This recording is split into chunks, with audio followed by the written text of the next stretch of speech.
accusé d'être impliqué dans le détournement présumé de 15 milliards de francs guinéens représentant une partie de 40 millions de dollars destinés à la construction d'un siège pour l'Assemblée nationale, l'ancien président de l'Assemblée nationale a enfin livré sa version des faits à la barre. Nous vous proposons ici l'essentiel de ses propos. Nous avons bénéficié en tant qu'État d'un dos de palais de l'Assemblée nationale dont le coût de réalisation était estimé à 40 millions de dollars par les partenaires chinois. Un premier site juste derrière le ministère des Affaires étrangères, à Coloma, a été attribué à l'Assemblée nationale depuis la 8e législature dans les années 2015 à 2007. Des études ont été effectuées sur ce site, des maquettes ont été envoyées et nous les avons corrigées pendant cette 8e législature. Je n'étais pas président de l'Assemblée, mais membre du bureau de l'Assemblée.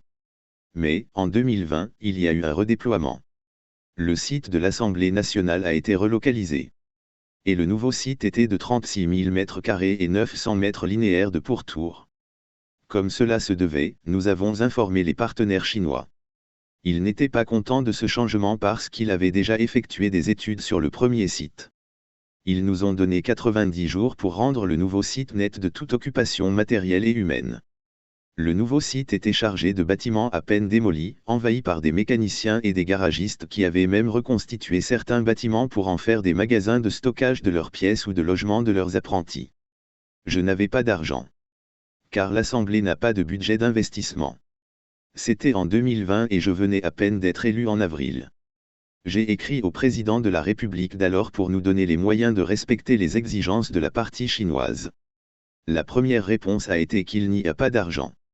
En plus de la viabilisation du terrain, les Chinois ont demandé à ce qu'il y ait une ligne spéciale de haute tension avec un transformateur et qu'il y ait aussi de l'eau en abondance pour les travaux.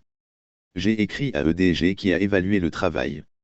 La ligne devrait partir du centre émetteur sur le site à Coloma.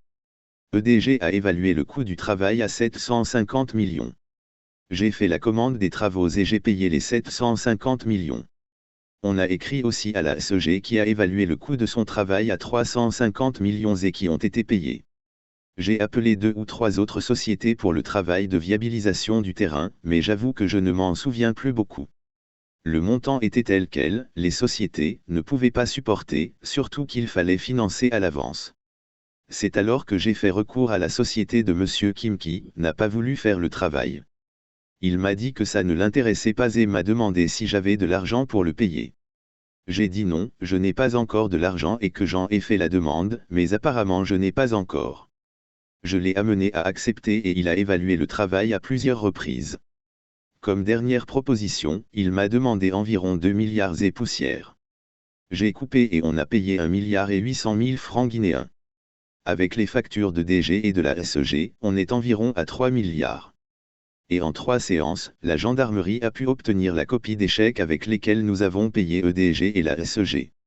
Aussi, les copies du chèque des 900 millions que nous avons payés à M. Kim. Il restait donc 6 milliards dans le compte. En tout, nous avons payé 3 milliards pour le nettoyage du nouveau site, 6 milliards de francs guinéens pour le paiement des primes des députés qui avaient connu un retard, et 6 milliards et quelques étaient disponibles dans le compte de l'institution le 5 septembre 2021. Monsieur le Président, 6 milliards plus 6 milliards plus 3 milliards égale 15 milliards.